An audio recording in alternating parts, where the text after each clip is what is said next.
So we're here at ATA 2015 in the Great Hall of Exhibitors, and I've managed to track down LeeAnn, who's a telehealth coordinator.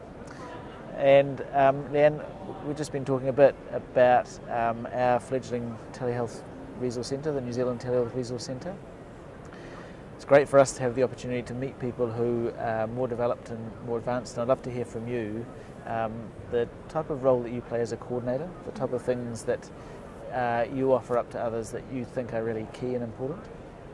Yeah, so as a telehealth coordinator, I'm really involved in the process from the inception of a new telehealth program all the way through to data management, tracking metrics, and then doing some process improvement stuff. So really cradle, and I don't want to say to grave, but towards the end of a project.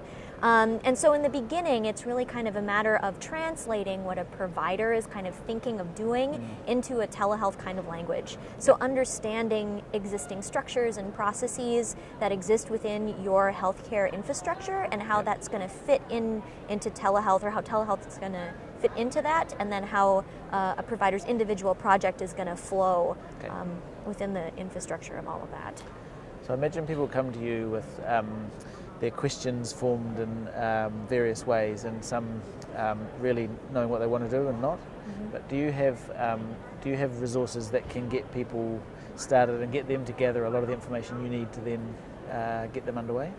Yeah, so we have over the years, through kind of trial and error, put together some handouts that have some key questions that we ask providers at the very beginning to help us kind of conceptualize what they want to do, and helps the provider put into perspective what they're going to need when they start a new program. What do you think are the hardest things for someone to master when they're starting a telehealth program? In my opinion, the hardest thing to master is your individual healthcare infrastructure, and how all of the political ins and outs, the workflows, who your stakeholders are is really the networking piece. I think is as a new telehealth coordinator to a new healthcare system is the most challenging piece, because once you have those things together, it's a lot easier to start a new telehealth program once you kind of understand how that all works. Okay. And are your programs delivered within the one health system, or are you going in and out of? Because it seems to me here that there are a huge number of they're not businesses, but everyone's about their particular area of patients, who's funding them, who the insurance companies are. And are you trying to, with telehealth, go in and out of those and coming up against barriers there?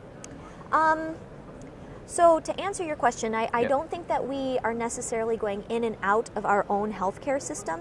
Our healthcare system spans the entire nation. So really it's kind of staying within this national network we've created, but it is interesting to go from my hospital to another related hospital, because their workflows and their processes might be a little bit different. So there is some negotiation that happens even within our national network. Fantastic. Yeah. In terms of day-to-day issues that come up for people once they've got a system going, what are the type of things that you have to deal with? Sure.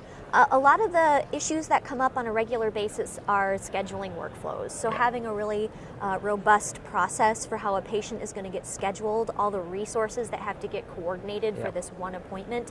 A lot of my troubleshooting is fixing those kinds of problems. And then after the appointment is over, making sure that there's appropriate follow-up. So a lot of care coordination kinds of questions come up. The technology seems to kind of run itself. It's very rare that we might have an issue that needs my level of involvement. But when it does happen, there's, being able to fix those kinds of problems and reach out to the other stakeholders that are even more technologically savvy than me. And then data management. So I get contacted a lot to say, how many telehealth encounters have I done in this given year and this time frame, and being able to kind of consolidate that information in a meaningful way to present to either the clinician or the chief of the service. Well, we'd love to have a great way of a reliable way of counting all of that, but we don't. Yet. We're working on it. So, what's the best equipment provider here? There's a lot. Many to choose from. And, yes. As a diplomat, you're not going to tell any particular one. Well, yeah, and ultimately, what might work for my healthcare system might not work for yours. So it's really finding one that's going to work within your existing infrastructure and your IT department.